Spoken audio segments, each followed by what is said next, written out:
Topic Thunder, it's Topic Thunder. Just acknowledge it, knowledge with no scholarships. It's Topic Thunder, it's Topic Thunder. Breaking everything down, tech to politics. It's Topic Thunder, it's Topic Thunder. We don't tell you what you want, we just give you what you need. It's Topic Thunder, it's Topic Thunder. News, brews, and views from these Chi-Town streets. Topic Thunder.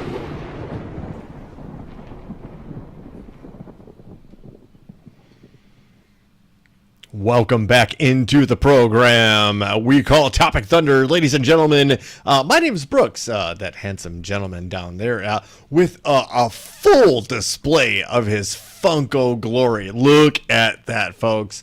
Look at that. That is how you do it. That is how you do it. I got to, and there's some more over here that you can't see off camera as well. But. Have you seen the Room Raider like accounts on Twitter? Mm-mm. There's like official like room raiders for not raiders but rater.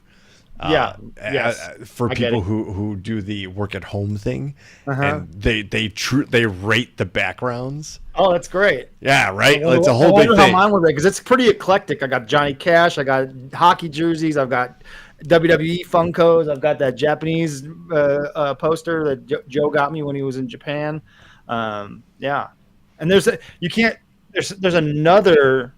It's rarely seen, but there is another Probert jersey on top of that one. See, this is how we know you have your camera flipped, because that is like it's. Oh, okay, yeah, that is weird that it's flipped, but yeah. At the top here, on the top shelf, you can't see it almost ever, but that is the entire Dream Team. Oh no shit! Yes, that's a cool collection. Right on. See that idea that just flip it around. I gotta fix that. Not necessarily collect them all, but collect what you like or something that's specific. Hey, it's same thing. Like, but also like great view. Also, that's enough about us and our decor. It's holy Thunder, shit. Folks. We just drifted there like no one else was listening to us. Like it was pre-show shit right there. Right. Not only were we late getting to the start of the program, but we completely ignored you, the world's most dangerous chat zone. We call you guys the Thunderdome. It's a collective. It is dangerous indeed.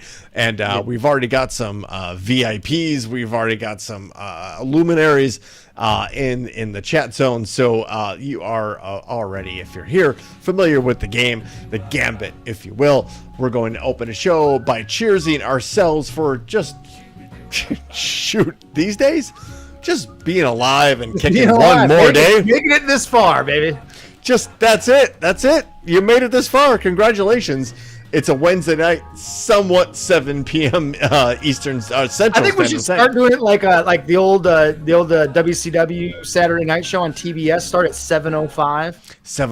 It's a ratings deal, right? Because then you can bleed over into the 8 o'clock, 8:05 to 8:10 ratings segment, which is what that whole thing was about. Like Raw was famous, Raw's War.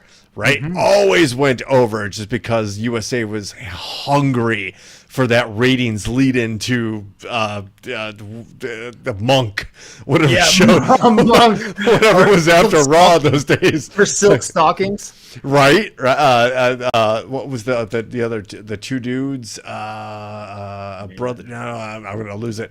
But anyway, that is that. If you're wondering why they did that, that is exactly why they did that. It was a ratings thing. It meant their quarter hour was boosted by the previous show.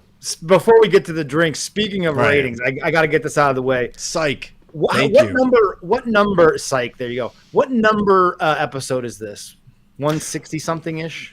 This is actually 170. Whoa! Holy shit! Okay, episode 170 for you counting at home. When you talk about ratings, next week's episode, number 171, is personally for me maybe the most anticipated episode that we have ever done, because we will be just shy of 24 hours separated from the first and only debate between Donald Trump and Kamala Harris. You say only, Ben.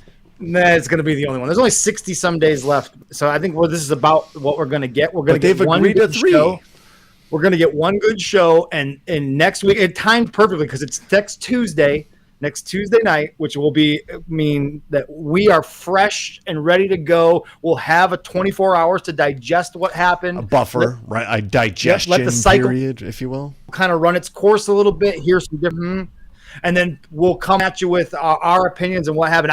I expect it to be spectacular television. I expect there to be some shenanigans or some sort of foolishness on Donald Trump's part where he says something where the world is going to be like, I can't believe he said that.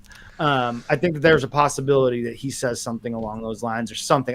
I'm fascinated. I don't know how it's going to go. I cannot see how it goes well for Donald Trump. I just don't see how it goes well. I kind of agree with, but I don't agree with our good friend, Stoney McGee.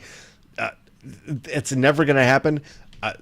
Part of me reserves a spot in the parking lot for that idea. 1,000%. I wouldn't doubt it. I do reserve a piece to be open, the door to be slightly open for that.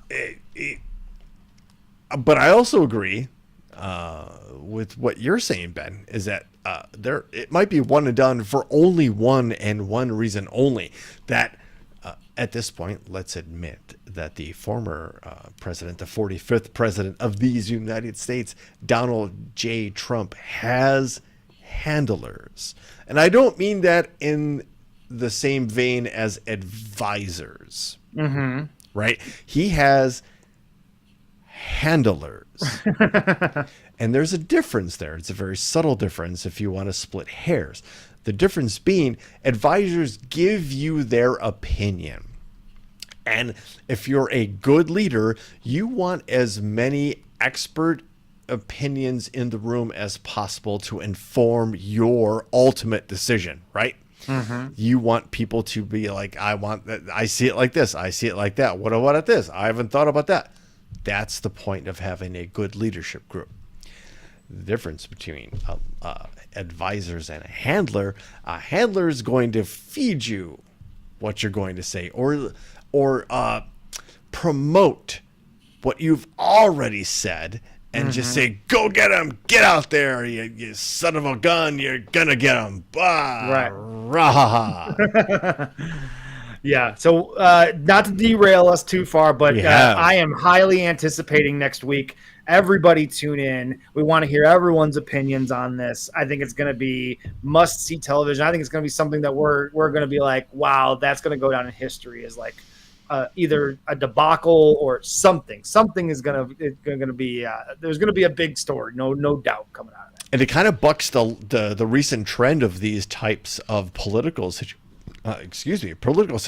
or newsworthy events, because they've been happening on Thursdays lately. I think the first debate was with the Democratic and Republican convention where they nominated their nominee. Right, all the on final day Thursdays. was all on Thursday. All on Thursdays. So we're like playing like catch up in that regard. But now we got a Tuesday situation, which speed right up for us, Brooksy. Can't wait. This is going to What be are you drinking on today? I'm gonna be Illinois. That's in my neck of the woods. So this is, it is up there for sure. I know we have done 3-phase brewing before. I know we haven't done the double pixel IPA. It's kind of like a cool, like minimalist kind of can. But it goes with the theme, the pixel theme. Double pixel, right? It kind of gets you right there in that regard. This is a double IPA, so this is something I can guarantee the unrefined palates out there won't appreciate. It's got the thing in your face. Gross. I'm with you on that, Gigi. Actually, this is quite delightful. Actually, I'm actually as we want to do sometimes, I'm gonna call her in here. We're on tape delay, ladies and gentlemen. Tape delay. That's an old school radio.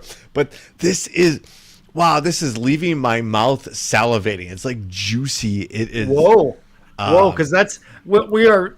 That's a reaction. Not what I was expecting. That's a 4.5, 5 reaction is what I'm. Not what I was expecting, babe. You have to try this. I'm not kidding when I say like, you will By probably. the way, I'm just drinking plain old water that I it's just water. I'm not. We were told we can't show the label on the screen for. We got banned sponsorship. for something by Warner Brothers or something.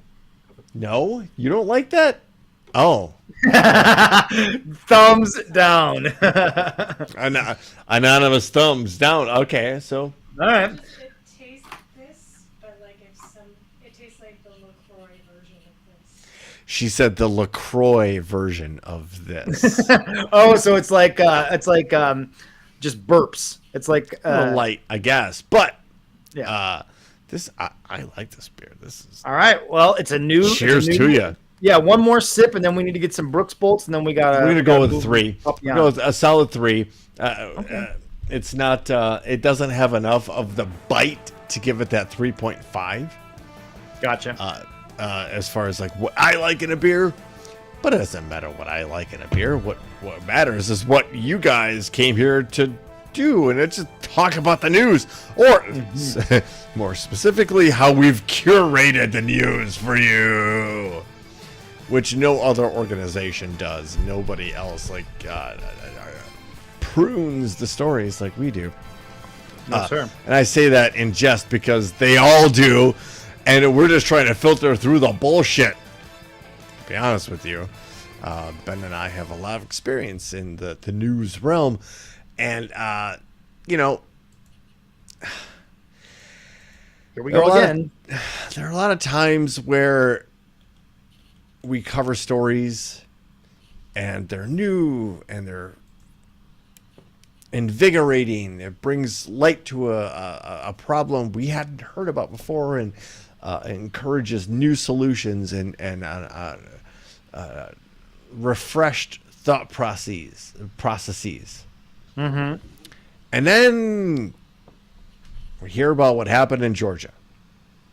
And again, we here at Topic Thunder are covering fresh, brand new news, just happened today, of a person with a high caliber semi-automatic weapon. A young person. 14 allegedly, let's just say we have to be careful here. A 14-year-old has been arrested or detained in suspicion of a mass shooting at a Georgia high school, where at least now 4 people have been killed. Ben, I think I speak for you. I think I speak for everybody on this show when I say we're tired of covering stories like this. Dude, And for real, man. I was just about to say I'm exhausted. I'm exhausted by these stories, man. Because we don't mean that in a bad gonna way. change, man. How many kids have to die before we do something? What group of kids? Because it's been every group you can imagine has been attacked at this point. Young, high school, middle school, kindergarten. I mean, it doesn't.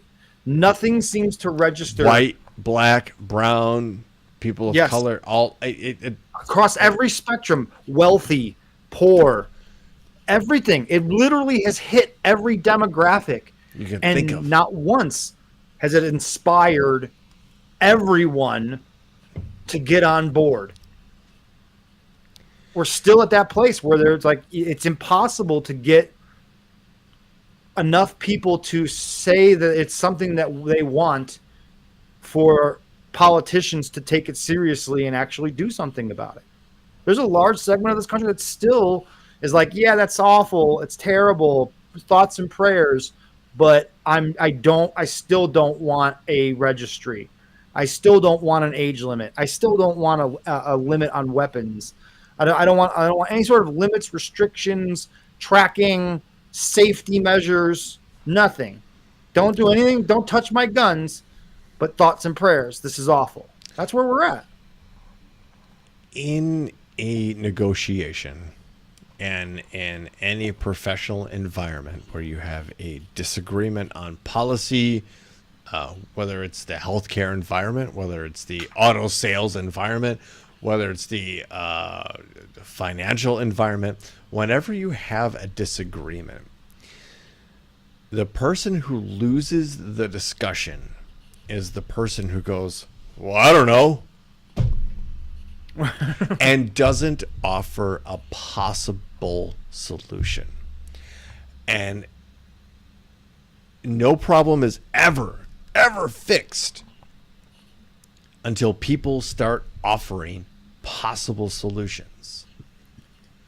And when you have a group of people who are offering possible solutions, by the way, with empirical data, thanks to the assault weapons ban of 1992, when people are offering possible solutions to these problems, and another side is basically going, I don't know how to fix this.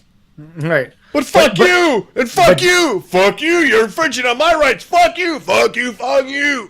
Yeah, it's that not only do they not impossible. have not only do they not have a solution themselves, but when presented with possible solutions, reject those solutions as well. So literally leaving yourself with doing nothing. And that we're pointing our fingers at our right-leaning Republican lawmakers. Because, okay, you don't want a ban, an all-out national ban on these weapons. Okay. Where are you coming to meet us in the middle of this? Because that is a negotiation. And by the way, that is why you got elected to office, is to solve problems. Yeah. And how you solve problems is meeting people in the middle. I don't care what walk of life you're in or from. You have to admit that if it is possible for a 14-year-old high school student to be able to get his hands on a weapon like this, that it has gotten out of control. There has to be some sort of reining in of the access to these weapons. I'm very interested to see. I'm sure it is his parents and negligence from his parents that he is not able to go and buy an AR-15, right? Right. So he had to get it from somewhere, likely his parents, likely it wasn't secured properly, right? And I hope his parents get held accountable like the parents in Michigan got held accountable. I hope that's at least a new trend that we're because that is at least a step. It's somewhat in the right direction. If parents knew that they were going to be held accountable for if their children got one of their unsecured weapons and did something tragic with it, that they would too be held accountable. Maybe it would give some pause to some people and make people take that extra step to make sure that their kids don't know the combination to their rifle closet, or their gun closet, or whatever the case may be. You know, that they don't have access to it, that you take the proper safety measures, putting in gun locks on them, you know, going the extra steps than just don't go in there. Right? I want to point out the logic involved here, right? Because, okay, hear me out. It's not the people, right? Clearly, okay, it's not the mentally ill that have access to these weapons of death. It's not the angry or disillusioned that have access. So it's not the people. Right. Okay, established, right? Hear Right. me out. Number 2, it's not the guns, because Ben, the guns don't kill people. People kill people. It's not the guns. Okay, so wait. Okay, let's put the equation back on the chalkboard. Mm-hmm. It's not the people. It's not the guns. It's not the guns. Is it the people who own these guns? Am I alone? The amount of guns that go stolen in the United States, I've brought this up many times when we have these conversations, but it would astonish you. Tens of thousands of guns are reported stolen in this country every year. Off trucks, out of people's houses, out of gun dealers' inventories. Like it happens at an alarming rate because there is no sort of tracking involved. Oh, how dare you track these weapons of There you go. death.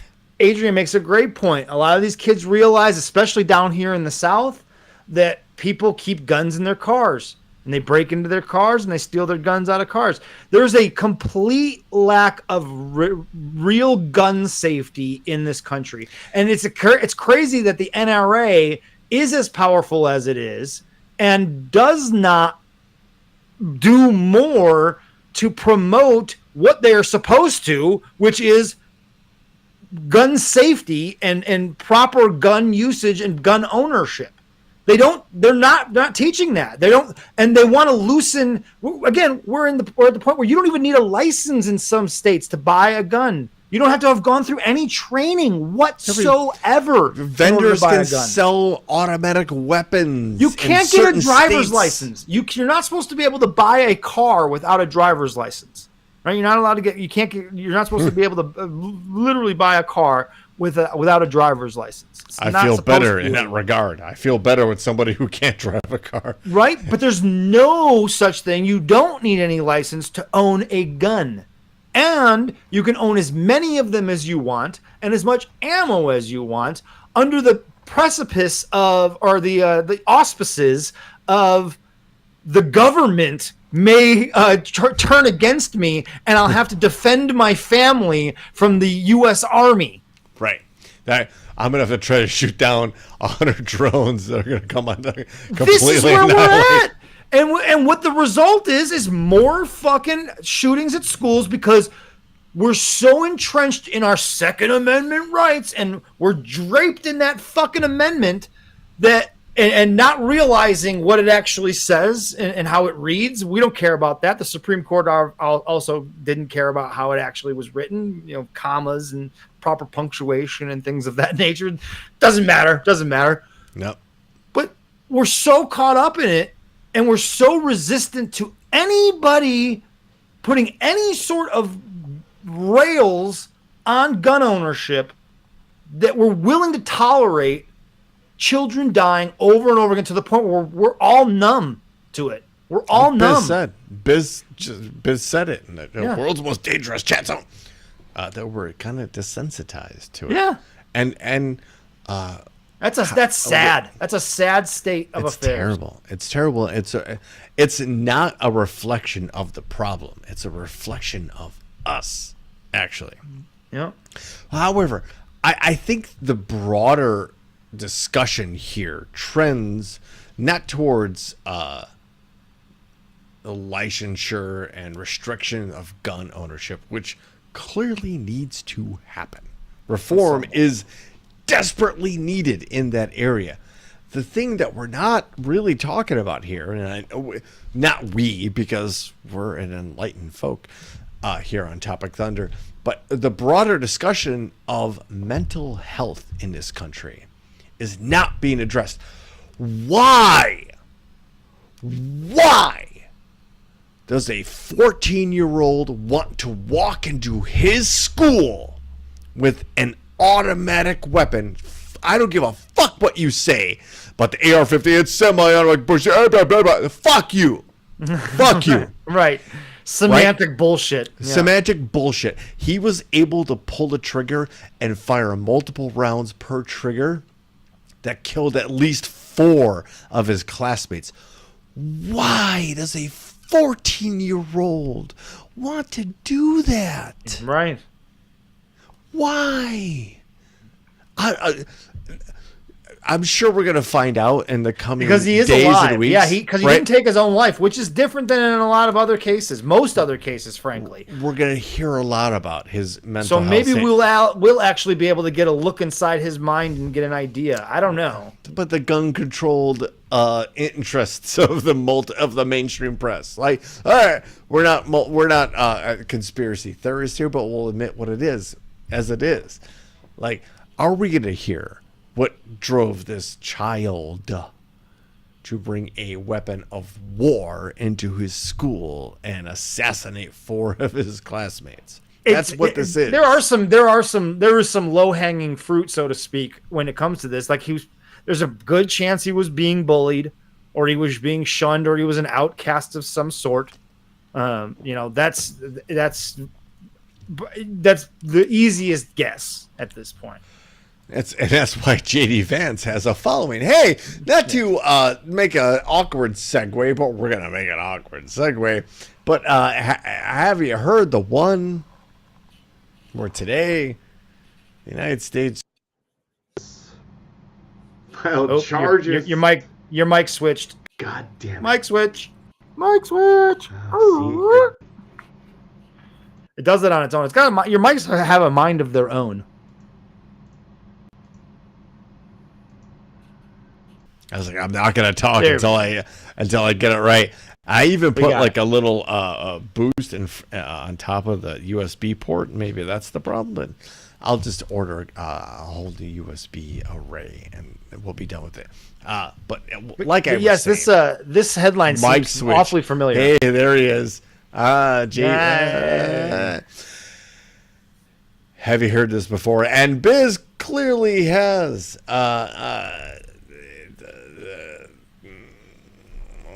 Pro-Russian interests have been trying to influence our elections. Oh, that's new.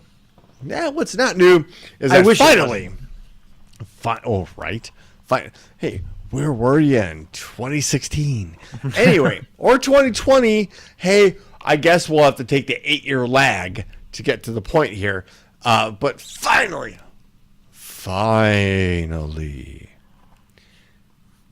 the United States Department of Justice has filed charges and sanctions against Russian disinformation ahead of the November election. Imagine that. And this is coming from the AP, which I know Ben hates to put on the screen. It actually worked out this time. I don't know why. About that. We're good.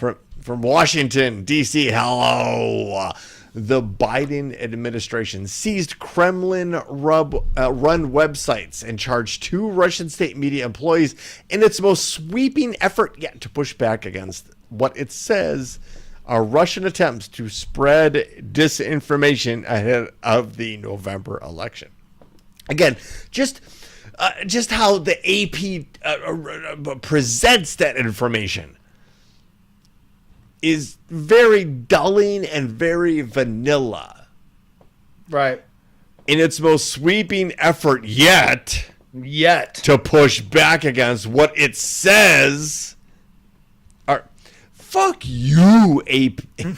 Like seriously, like do we how much information and evidence do you need that the Russian government, Russian information services, security services, intelligence agencies have been trying to influence U.S. elections since at least, I'll give you at least, 2016. Dare I say more? No, not yet. This is a quote.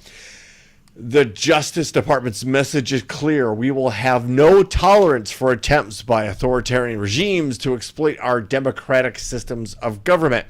That was Attorney General Merrick Garland, who was famous for sitting on prosecuting a former president who tried to overthrow the government. Oh, yeah, that guy. I digress. One criminal case disclosed by the Justice Department accuses 2 employees of RT, Russian Today, a state media company, of covertly funding a Tennessee-based content creation company with nearly $10 million to publish English language videos on social media, including TikTok and YouTube, with messages in favor of the Russian government interest and agenda, including the war about Ukraine. Ben, I want to stop us right there. There's a video. I probably didn't send this to the right the next video you sent me is a Trump video on X. Let's not do that one. There is one. Hold on. I'm about to get there. About the Tim Pool. Wow, suddenly? Yes. I was hoping we were going to play Tim Pool. I fucking love Tim Pool in all the worst ways. This set of accusations and lawsuits against these particular influencers, the Justice Department says the company they belong to did not disclose that they were funded by Russia Today, and neither it nor its founders, registered by law as an agent of a foreign principal. That is called a FARA license. Please tell me Tim Pool played or showed something that was involved in this. Is that what we're getting to? Because I love that. That description matches Tenet Media, an online company that hosts videos made by well-known conservative influencers Tim Pool, Benny Johnson, and others. Johnson and Poole both responded with posts on X, the platform known as Twitter, formerly known as Twitter, calling themselves victims. Calling Russian President Vladimir Putin a scumbag, Poole wrote that these allegations prove true. I, as well as the other personalities and commentators, were deceived. Wait, what? Yeah, of course you were. That was the point, is to deceive you. Poole, who pushed the Kremlin agenda almost to a T, now is saying he's a victim. That Vladimir Putin's a scumbag. I mean, where have you been? And that these allegations aren't true. Ben, Tim Pool's the worst. play the clip. And they know it. But I don't know that it matters anymore. This is psychotic. Ukraine is the enemy of this country. Ukraine is our enemy, being funded by the Democrats. I will stress this again. One of the greatest enemies of our nation right now is Ukraine. They are expanding this war. Now, don't get me wrong, I know. You've got criminal elements of the U.S. government pushing them and guiding them and telling them what to do. Ukraine is now accused, a German warrant issued for blowing up the Nord Stream pipeline, triggering this conflict. Ukraine is the greatest threat to this nation and to the world. We should rescind all funding and financing, pull out all military support, and we should apologize to Russia. And they know it. Wow. That sounds like somebody that is pushing Russian propaganda to me. Apologize to Russia? Wait. Okay. This is part of that narrative of if the United States hadn't tried to get Ukraine into NATO, this whole thing wouldn't have been. So that's why Ukraine and the United States are the bad guys in this situation. That Putin is just, there was an agreement, and the United States is breaking that agreement. So of course he's going to be able to do whatever he wants. Blah blah blah blah blah blah. That's part of that whole narrative right there. I am not an elected official. No, thank God. Shit. Scandals. I should not be taken at my word, nor should anybody you're listening to. You should always verify what people say, right? I will go to my grave, that Tim Pool is a motherfucker. Oh, yes. He's the worst. There's a graveyard I'll send you off the air where this guy just, for literally 2 hours, torches Tim Pool and all. It's called like Tim Pool is the worst guesser ever. And it's all of his, because that's his gimmick, right? Is that he says things that he says are like guesses. Like he reacts to news. He kind of does what we do here. But he does this whole thing where it's like, I'm just thinking out loud here. But no. I want to make a difference. I'm guessing that. That's different from what we do here. We offer open discussion, and we offer our genuine reactions to it. And we are able to criticize ourselves, and we are able to correct ourselves when we find out we are incorrect about something. Right. We rarely go on the air preaching and I hope conveying that we know best, because folks, the basis of this entire experiment, the entire thing that is Topic Thunder, is that like nobody knows best. We're just assholes with opinions. The best that we can do as human individuals, human beings, as a society, is to come together to make conclusive and agreeable decisions that not everybody's going to like, but like satisfy everybody's basic needs. That's it. We are not here to sway your opinion. If we do, great. I specifically mean the people who think Trump is some sort of like demigod or hero or patriot. Yeah. I welcome you over here. But also understand that over here, we're also going to ask you and question you about your beliefs. Right. And about what you think, because that's just what we do here. Indeed. Right? You're allowed to have an opinion. Just come prepared to defend it. And be prepared to amend it. Yes. When presented with That should be the fucking be prepared tagline. to amend it. That should be the fucking tagline. Yeah. Topic Thunder. Be prepared to amend it. I said in an interview, we were interviewing a prospective employee. I was like, "Hey, what did I say? If you buy it, they'll buy. If you never mind." What's Trump? Speaking of babbling nonsense, what are we going to listen to Trump about? Well, just let him listen. All right, let him speak, not listen. Hey, whoever heard you get indicted for interfering with a presidential election where you have every right to do it?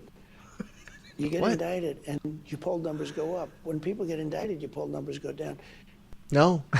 What the fuck is he babbling about? Just listen to the guy. No policy. He's just babbles about. That's why, dude, I'm telling you, next Tuesday is going to be a shit show. It is going to be the ultimate bringing a knife to a gunfight. And I'm telling you, he is so incredibly underprepared to meet Kamala Harris in an intelligent conversation. No way. Not prepared. And the going between the back and forth about will the mics be muted? Yeah, who gives a fuck? It doesn't matter. It's gonna be a fucking nightmare. He is going to get shredded. Honestly, I want the mics to be open. I think that would be. He's gonna say some dumb shit that will.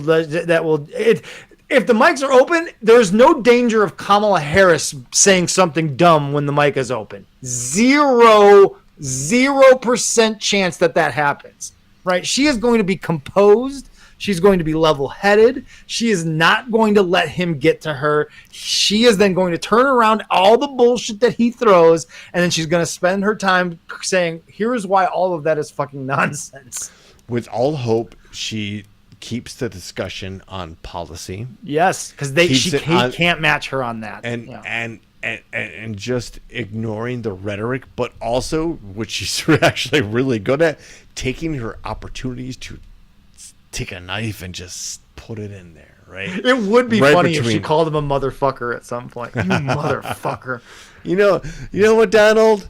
You're a real motherfucker. I can hear the cadence. I hear the fucking the nation pop, the world pop. There would be an earthquake because people would just be roaring across 73% of everyone. Like, even if you're a Trump person, if she were to do that on air in the middle of the debate, like, even you would have to, like, even if you were the most staunch Trump supporter, you would have to be like, wow, that takes I just lost. Yeah. That's all right. I'm voting for her. All right, cool.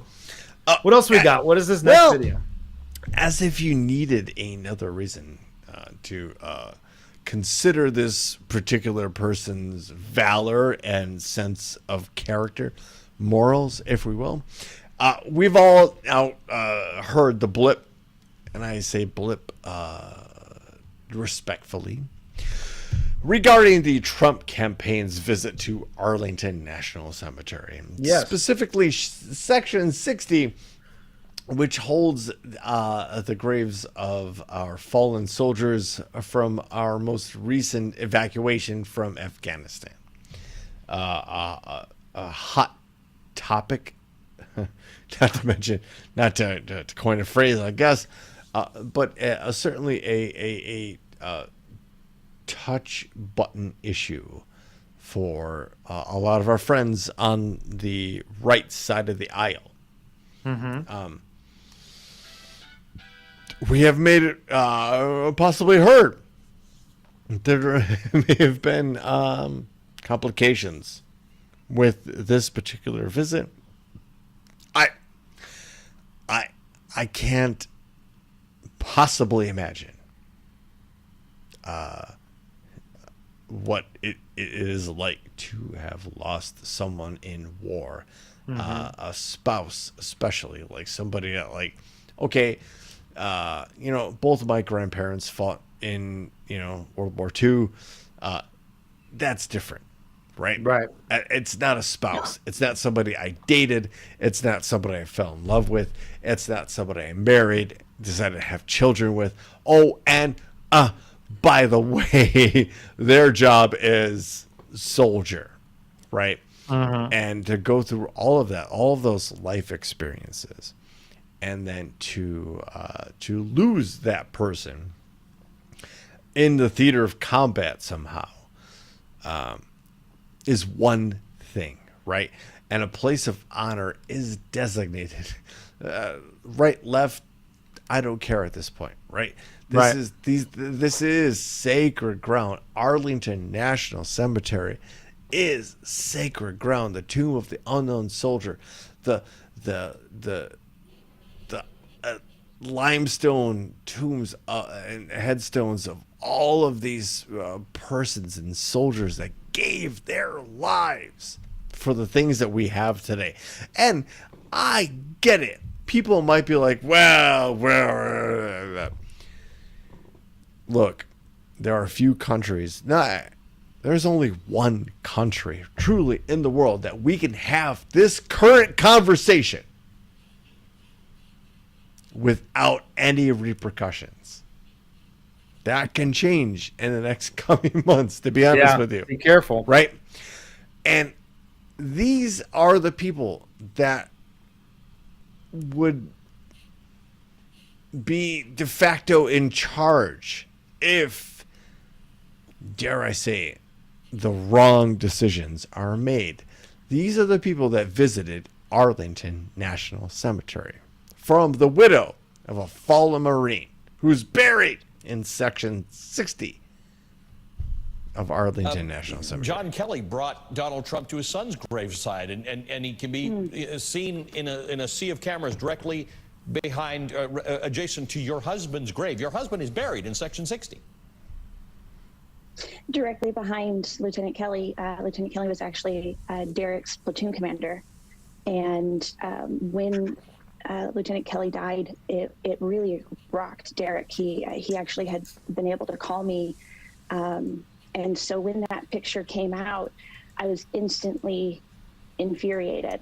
I reached out to my friends, and I needed to talk to somebody about how inappropriate this was, and how a president of the United States should know that this is inappropriate, let alone to infringe on the grieving process of the Kelly family, who I have the utmost respect for.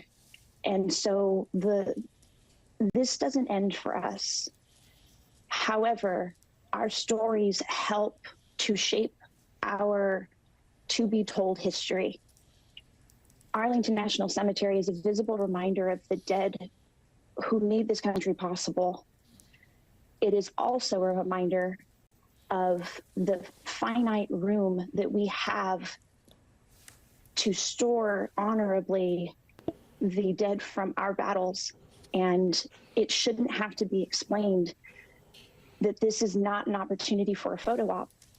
And so to the Gold Star widow family, to the Gold Star families out there, I respect your right to invite who you choose to your memory ceremonies. However, our service, and Section 60 specifically, is just so much bigger than any one person, that was inappropriate to take pictures.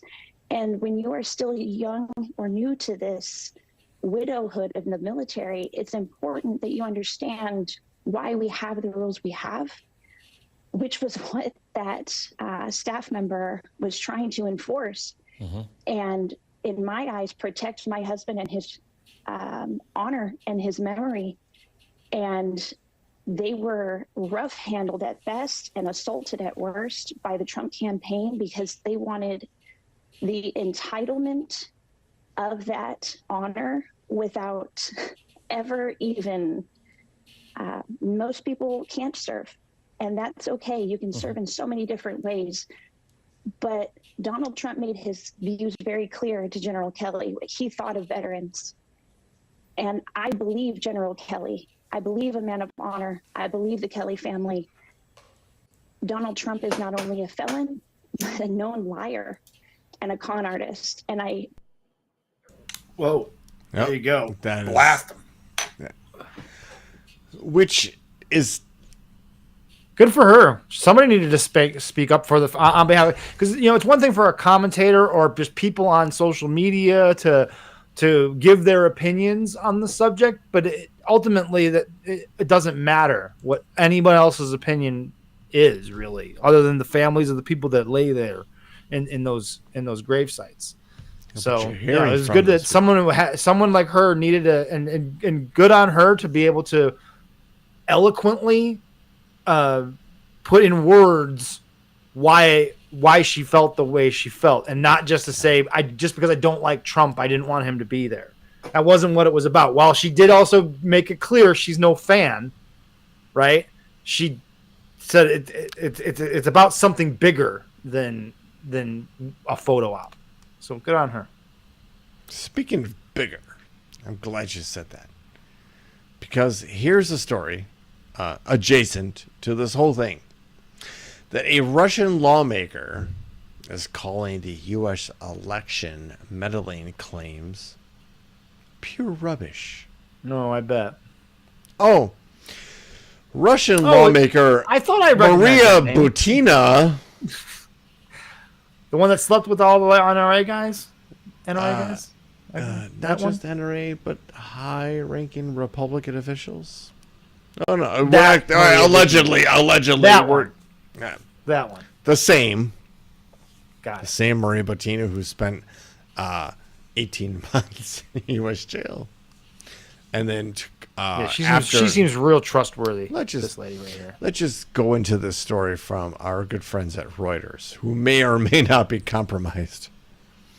Moscow, September 4, Reuters. Russian lawmaker Maria Butina said on Wednesday that reported U.S. claims that Russia is trying to influence the 2024 U.S. election were nonsense, and that Moscow felt the only winner of the election would be the U.S. military-industrial complex.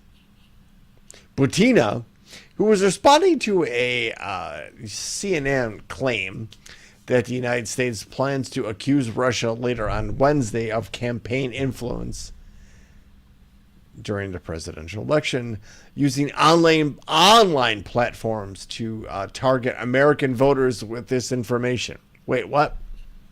So let me. I know I'm stumbling over words. This beer is delicious, but what the two paragraphs we just tried to read together are basically telling you. We just tried to read together. Is that Maria Butina is saying that it is nonsense that Russia would ever right? But the same Maria Butina has a rich history of influencing NRA, like you said, CEOs, top influencing Republicans, and basically, I don't mean this in a bad way, but slept around like a black widow, which is her mission amongst the Republican hierarchy to gain influence and information to then further influence a coming election. If you don't think that has happened or is possible, now you're really not paying attention, and willfully so. This is from Butina. The U.S. claims were and are pure rubbish and a witch hunt. Where have we heard that before? Right. This is Butina, who spent 15 months in a U.S. prison for acting as an unregistered Russian agent. Let's be very clear what the words unregistered Russian agent mean? That means spy. Right. Yeah. That's a classy way of saying spy.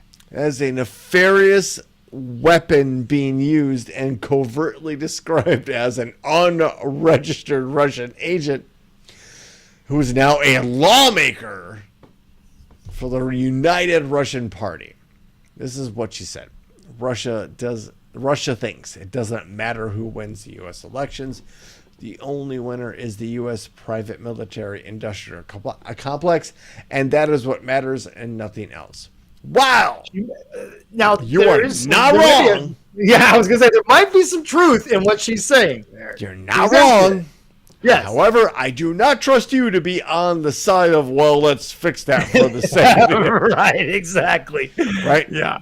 You are probably part of that apparatus and just operating as so, considering the fact that you went from unknown Russian agent to super sexy, affluent person in the NRA high-ranking Republicans stratosphere to then being charged and arrested for being a spy in the high-ranking stratosphere of the Republican Party and NRA. Then, after you served your sentence, landed a very cushy job at Russia Today, which we just covered. It was just announced being a absolute foreign influence at our elections, and that somehow transitioned into a political person. Note, Ben, nowhere, and I say nowhere in this story, from our good friends at Reuters, do they mention at all of Maria Butina's previous encounters or employment. Reuters just says she's a Russian lawmaker, and they kind of leave it at that. Right. Very vague. Yeah. Vague, or just like, hey, don't pay attention to this, pay attention to that. Next story. Yes. We're all getting disconjoined here. But, Ben, we were talking about the upcoming debate, and it's probably one and done.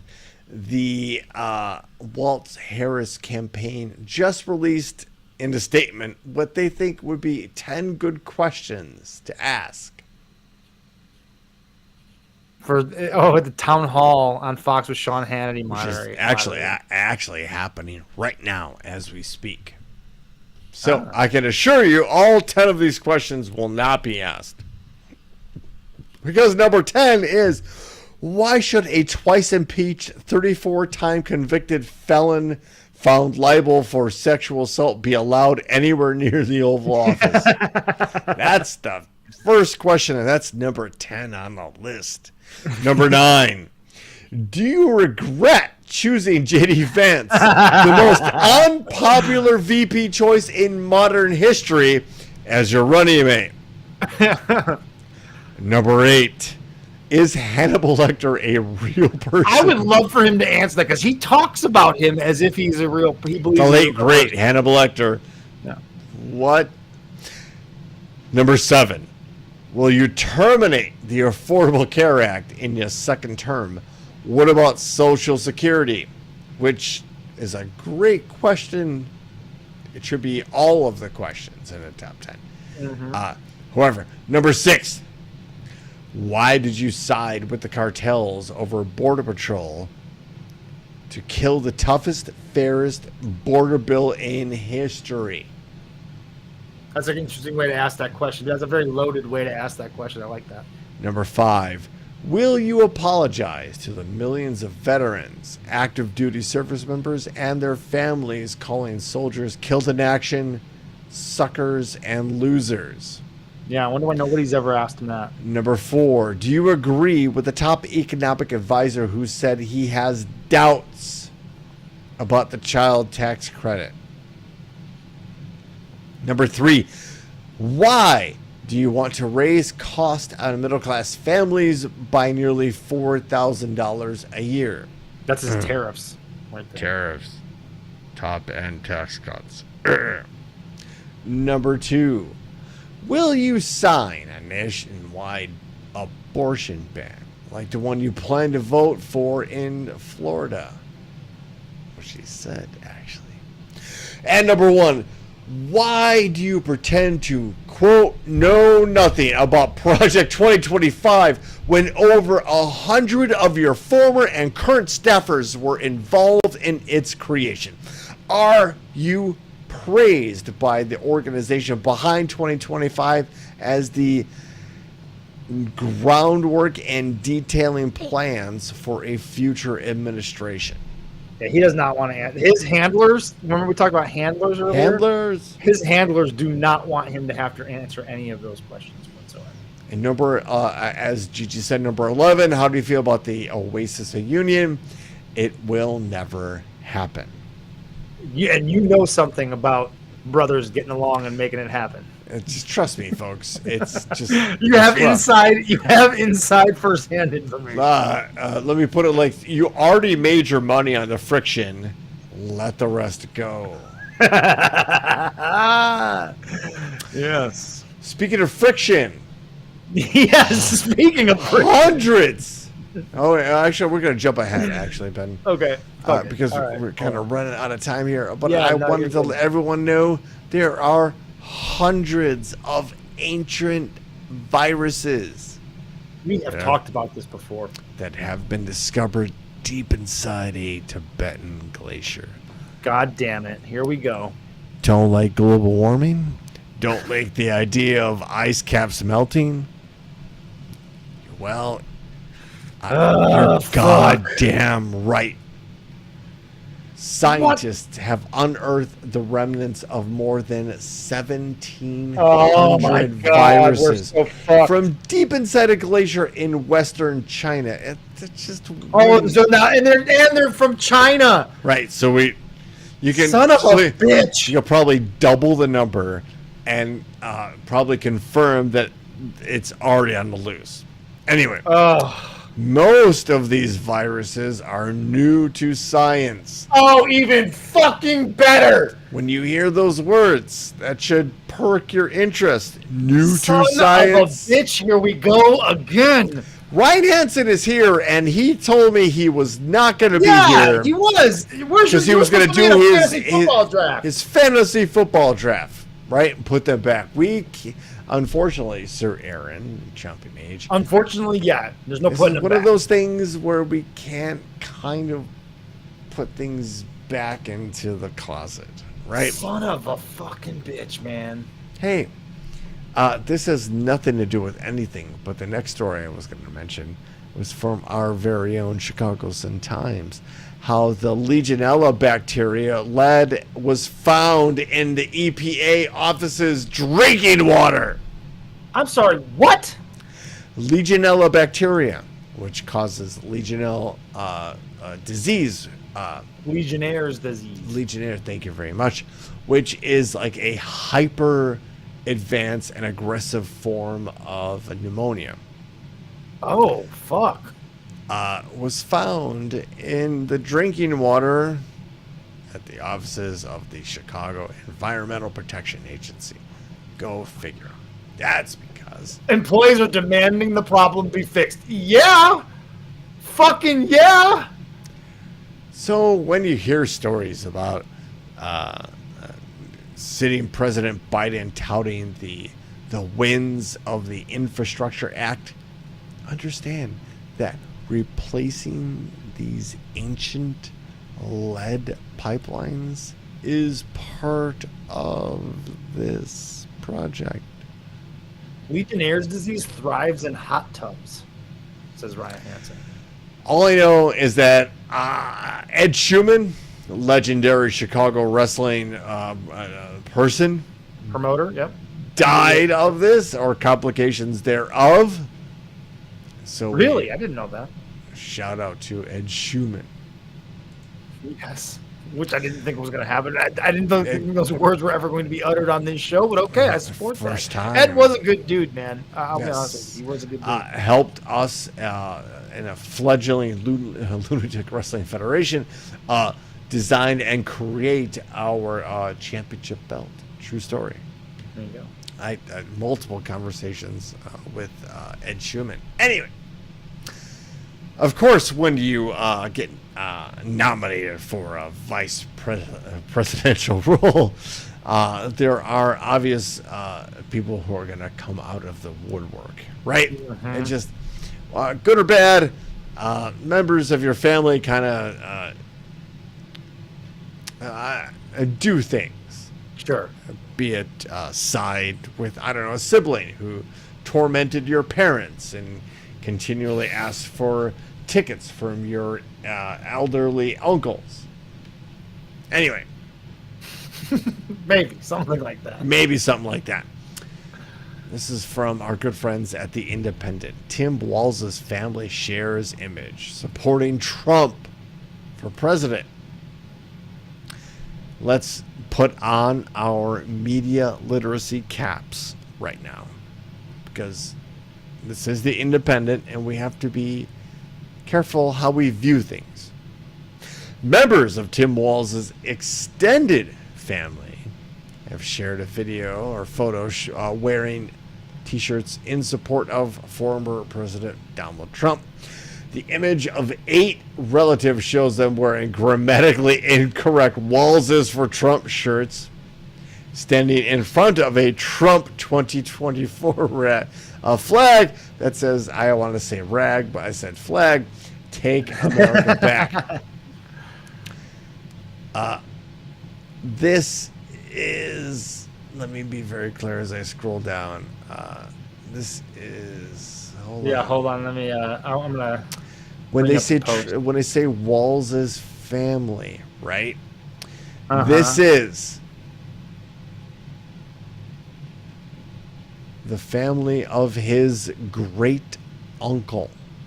So, like, distant. His family. grandfather's brother, your grandfather's brother, which you love to hang out with at the family reunion, right? This is Tim Walz's great uncle, his grandfather's brother's family. None of those people look like people I would want to hang out with for even 10 minutes. None of those people have actually probably met Tim Walz, Yeah, or exactly. at least, at the very least, have read about his politics. And here we are. But we have to be media literate. And this it's the last one here before we get to... We always like the palate cleanse right before we get to the lightning round. We sure do. But just beware when you see, like, Tim Walz's family hates him or is against him, because you should really... Dark helmet from Spaceballs. Right. You should really ask the other family members when going ahead and assuming things about that particular family. Don't know, no experience. Let's take a look at Shamboy, because folks, we need a palate cleanse, and there's no better palate cleanse than the most critically endangered species He's wearing on a the fucking planet. jacket. Look at that guy. This is a black rhino. His name is Shamboy from the Sheldrick Wildlife Trust, our good friends. And If he stayed that size, I'd have one. they call them the dust bath. And here's why you see these animals, like elephants and rhinos, rolling in like the dirt and the mud and the dust, is because it kind of coats their skin, protects them from insects, also actually helps cool them. Mm-hmm. But Shamboy doesn't care. He's like, all right, I did that. Let's fucking go. Look at those giant fucking feet. Shamboy's awesome. Oh yeah, how Yeah. cute he is. He's just it's like a little puppy. Let me wear my jacket. It's like I'm a rhino puppy. wearing a jacket. Look at that. How is that anything that a normal like puppy or dog does? Yeah. He's like, I'm gonna do. How many times they've been like, hey, Fiona, come here, and she's like, no, I'm gonna scratch my back. I'm busy. Well, we're busy too. We're busy introducing the lightning round. now, which is the bread and butter of the show. Let's be honest. Y'all here for this. What keeps you guys here for over an hour every week? Over in 1 hour, and I'm looking. I did not prune the tree, as they say here, and I'm looking at like 8 different stories in the lightning room. Pick 3. I'm gonna try to hit my marks here too. So, oh boy. Headline number 1, you're the lightning round. By the way, you've entered the world's most dangerous jet zone. You know this. You signed a waiver. It's called the Thunderdome. You signed the waiver, yes. It is inevitable. If you enter into the Thunderdome, you don't know what's going to happen. You just trust that we are going to provide you that which you came for. This is headline number 1.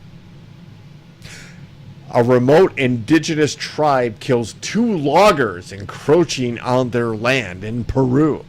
They do not fuck around. This is not the first time this has happened. But yes, that's a good story. Headline number 2. Man dies after liver removed instead of spleen. Oh.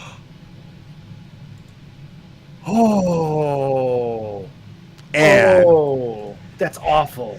headline number 3. Mystery as Russian spy whale found dead in NATO waters.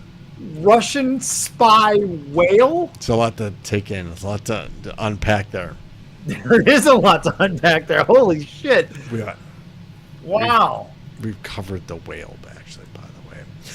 Anyway, so as I'm going to go ahead and take a shit of my notebook. The votes here. are already flying in. I'm going to rate 1, 2, and 3, and I'm going to contabulate the votes. Russian spy whale would be the name of the show. If we did Ultimate exercise in democracy, which is your vote as to what story we are going to read. That's the lightning round, ladies and gentlemen. I read 3 headlines. You Fairly choose which one we cover. And that's a vote given by you, the people, here in the world's most dangerous chat zone. So go ahead. I'm going to read them one more time. Uno más. Take them in. My Our better friends. halves have already collaborated and voted for number 3. They want to know about the Russian spy whale. They do. So, just to make sure everybody is of clear mind and hearts, headline number 1. Remote indigenous tribe. I love reading this. A remote indigenous tribe kills 2 loggers encroaching on their land in Peru. Fuck around and find out. If fuck around and find out was a story, it is that right there. I didn't look. I just hope it's bow and arrows. Headline number 2. Man dies after liver removed instead of spleen. That is awful. Like, I would be so mad and devastated if that was a relative of mine. And headline number 3. Mystery as Russian spy whale was found dead in NATO waters.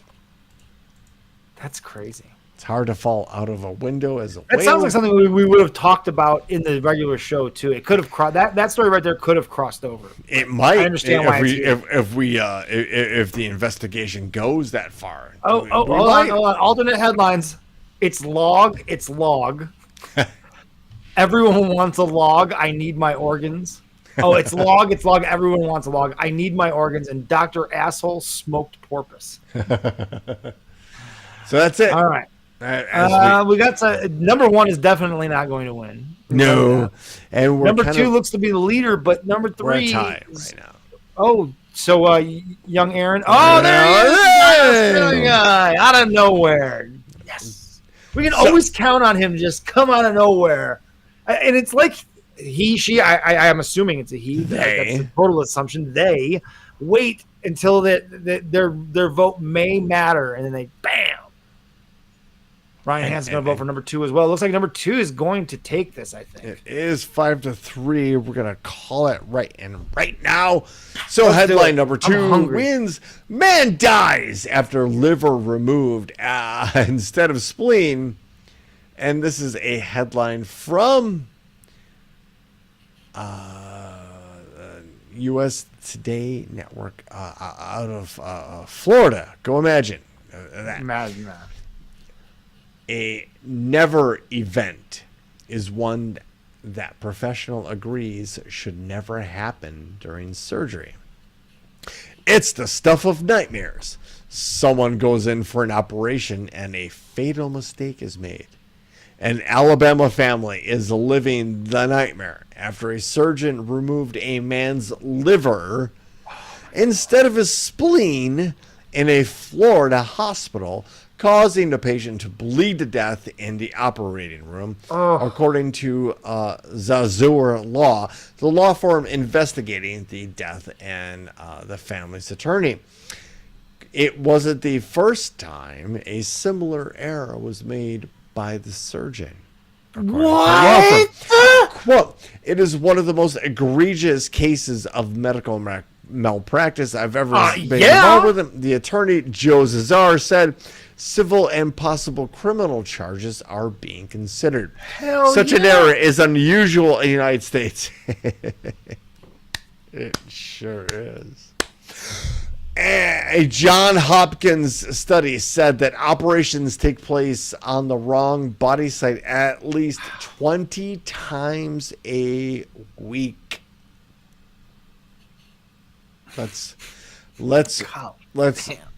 take a pause there and refresh that thought. The same two sentences. Such an error is unusual in the United States. A Johns Hopkins study said operations take place on the wrong body site 20 times a week. That does not sound unusual. Anyway, here's what we know and how often mistakes are made. Where did the fatal operation happen? William Bill Bryan, 70, and his wife Beverly of Muscle Shoals, Alabama, were visiting their condo in Destin, Florida, when Bill Bryan began having some pain on his left side. He was admitted to Ascension Sacred Heart Emerald Coast Hospital in Miramar Beach over suspected medical problems with his spleen. The Bryan's family attorney, Zazar in Pensacola, said the general surgeon, Dr. Thomas Shankowski, the hospital's chief medical officer, and Dr. Christopher Bassiani persuaded the Bryans to not return home for his surgery, but to have it done in Florida, suggesting it was too dangerous to move him and that his spleen could rupture. Or according you could stay here and we take out the wrong thing and you die anyway. Man, what the fuck? Hi, Florida. We can go into the. Oh wow, do we have to? No. No, this is sad as fuck. Let's not do that. Well, let's just say this. As a medical professional, feel free to question your provider. Ask questions. They're human beings. Yeah. And we all make mistakes. So, this is not a mistake. You're tuning in to Topic Thunder, 7 p.m. Central Standard Time on Wednesday nights.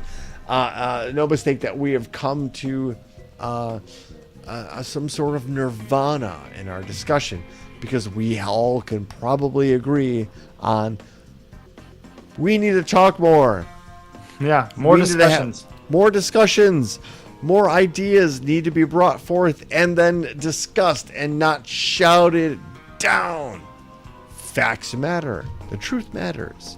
And making sure we vote the right people into office matters. So, from the desk of the USS Rapapa, I'm Brooks. That's Ben.